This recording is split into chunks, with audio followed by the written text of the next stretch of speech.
The Bot 69, could Will Fuller sign with the Ravens to replace Hollywood Brown? If you are looking for speed, personally, I could see the option there and going out and getting a player like Fuller that we know he's talented. When he's on the field, he's electric. The injuries, man, they just rack up, they rack up. And I don't know if I was Baltimore, if I would sit here and rely on Fuller playing more than 10 games. He had 4 catches last season, 3 of them came in week 1. So personally, I would say no to Will Fuller. There are other better options out there at the wide receiver spot. From Slippery Sam, when will Lamar get paid? It's a great question on Lamar Jackson. It's weird, right? That Lamar Jackson, he should have gotten paid before Kyler Murray. He's better than Murray. He's more proven than Kyler. And despite that, I think perhaps because of Lamar's own patience to not get a deal done, he's unsigned long term.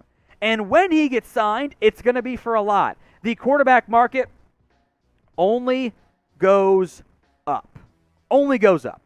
Saw it with Dak Prescott. Saw it with Derek Carr twice now. Seen it with Matthew Stafford. He was once top 5. We've seen it with Russell Wilson. He's due for a new deal. All these quarterbacks, rising salary cap, number keeps skyrocketing. Guaranteed money keeps going way up. I mean, Kyler did not get the Deshaun Watson fully guaranteed deal, but he got a lot of it guaranteed, with or without the weird, class clause. But it is surprising Lamar is unsigned. I think the Ravens want to get it done, and I think they should want to get it done. He's a great quarterback. But what do you think will happen? Will Lamar Jackson sign an extension with the Ravens before week 1 of the NFL season? Make your predictions. Y for yes, N for no. This will be our pinned comment on today's show, so if the ad break comes on YouTube, take advantage of it. Head down there, type in Y for yes, N for no. From Seahawks All Day, when and who will sign Odell Beckham? It's a great question. I do think as for the when standpoint, Odell Beckham is going to wait to sign.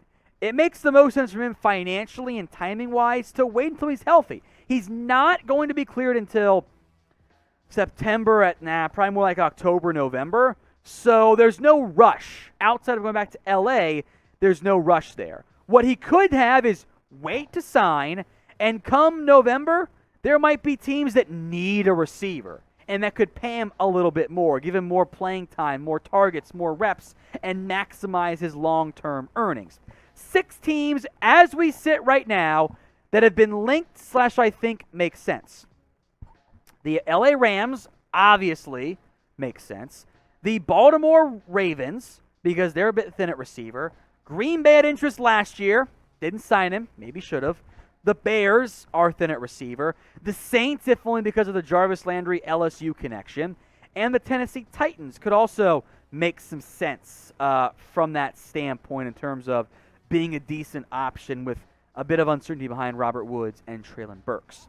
So what do you think? Where will Odell Beckham sign? Is it L.A.? Is it somewhere else? Make your predictions for me right now in the comment section at the pinned comment. If the ad break comes on YouTube, take advantage of it. Head down there and let me know.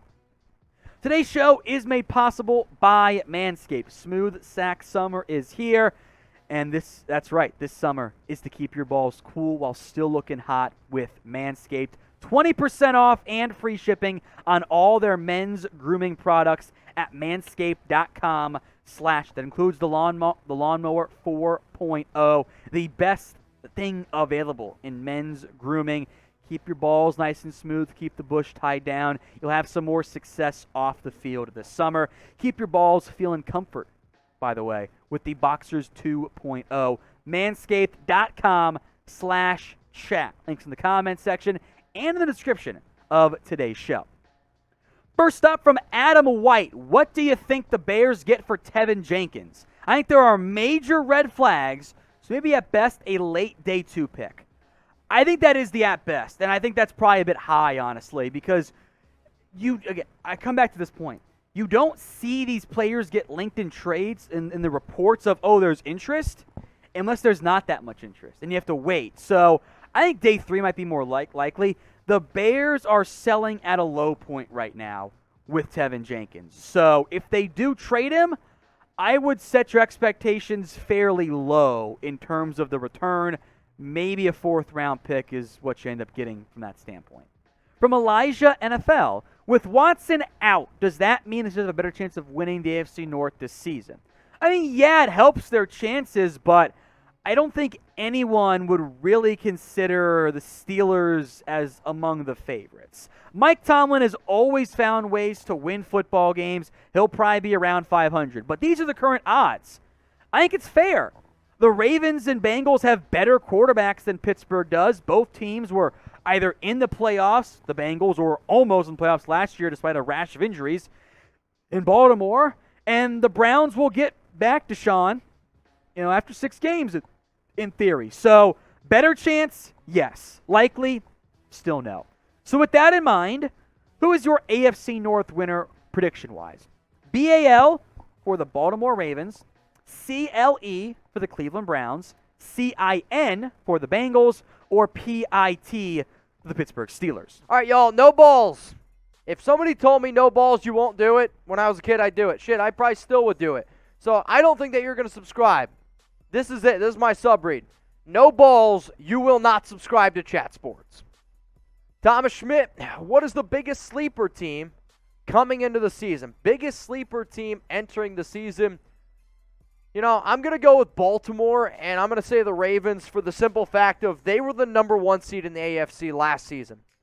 And then Lamar Jackson got hurt. I get that some people want to rip on Lamar. I get that that offense is a lot of times unsexy.